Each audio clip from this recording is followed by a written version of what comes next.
I'll actually have you, I thought I had a chart on this, but I don't. We need to really start to look at our tax expenditures. And this is what I meant when I talked about tax credits, deductions, exclusions, exemptions from taxation.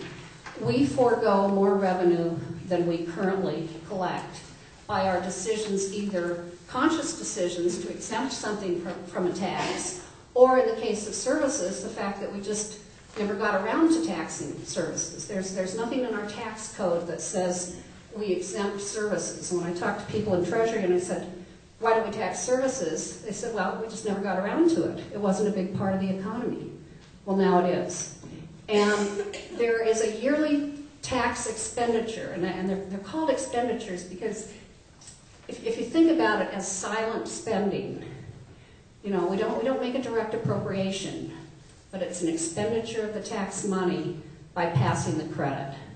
And we figured out a long time ago that a lot of us advocates would sit in the appropriations hearing trying to save programs that we care about, programs that serve low-income people. And the committee across the hall was passing tax credits that were constantly making the pie smaller. And there is no annual review of the tax expenditure budget. It's published by law, but nobody looks at it every year. And there's no cross-representation between the tax policy committees and the appropriations committees. So one spends and the other shrinks the pie. So we need to be looking at that. And the final two measures, I think I've really alluded to, the corrections issue.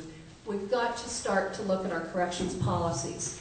Michigan incarcerates more people. Our incarceration rate is higher than the national average and considerably higher than our surrounding Midwest states. So there's a lot of attention right now to how do you stem the flow of people coming into prisons? How can you help folks when they come out so that they don't come back?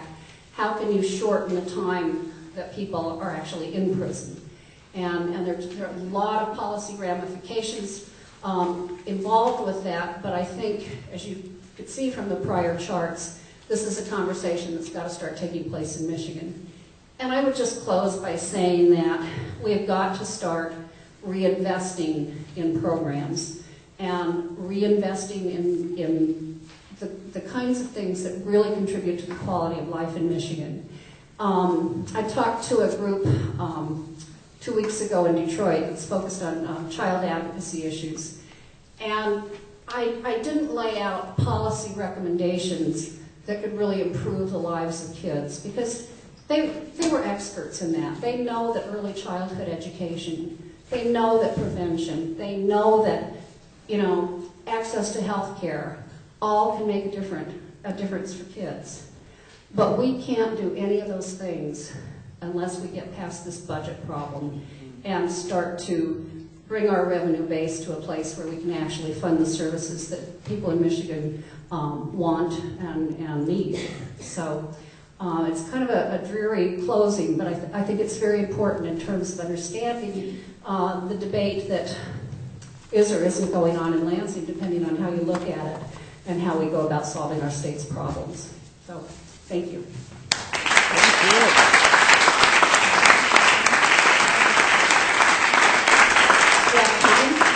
Are there questions? Or are you out of time? Okay. Other questions? Yeah. What impact, if any, does the term limits issue have on the various concerns that you've raised? Oh man, don't get me started on that one. Some of us had dinner before coming here tonight. We were talking briefly about term limits. It has everything to do with the problems that we're seeing and that, you know, I was talking about. There is no institutional memory. People come onto the Appropriations Committee as freshman legislators. They know nothing about the budget. They know nothing about the programs they're dealing with. They know nothing about past trends and past policy decisions. They don't build relationships because they're there for such a short period of time. And so really, the power rests so much now with the lobbyists because they have the expertise and and the legislators who are new just don't. And I guess there are two stories that I think, that I usually tell to kind of make the point. One is that back in 1999, when the legislature voted to phase out the single business tax, this was the main tax that business paid. At that time, it was 30% of our general fund revenue.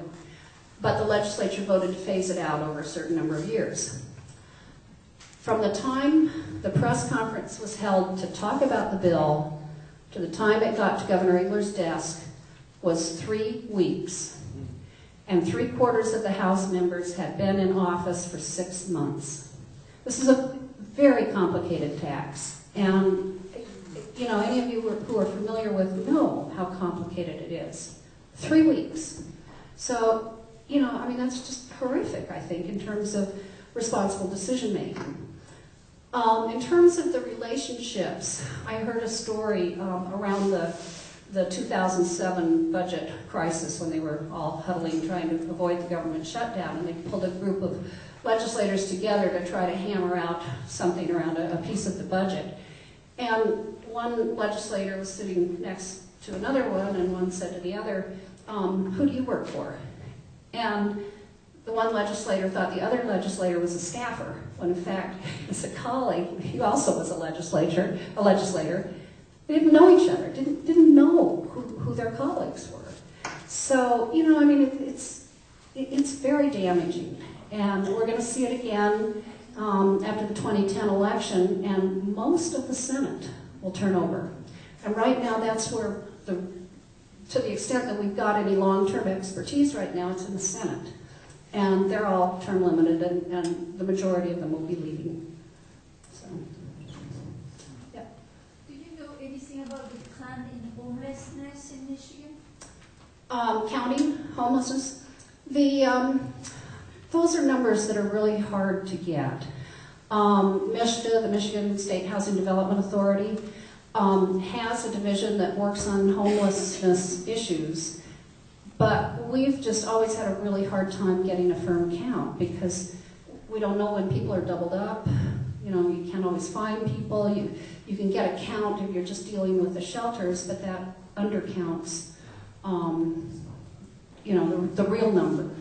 We know that it's growing, and we know that homelessness among families in particular is growing. So it's a real problem. I would just mention that in those trends that I mentioned, cash assistance going down when everything else is going up, we've also seen a reduction in emergency assistance in terms of the number of families that were served in prior recessions compared to this recession.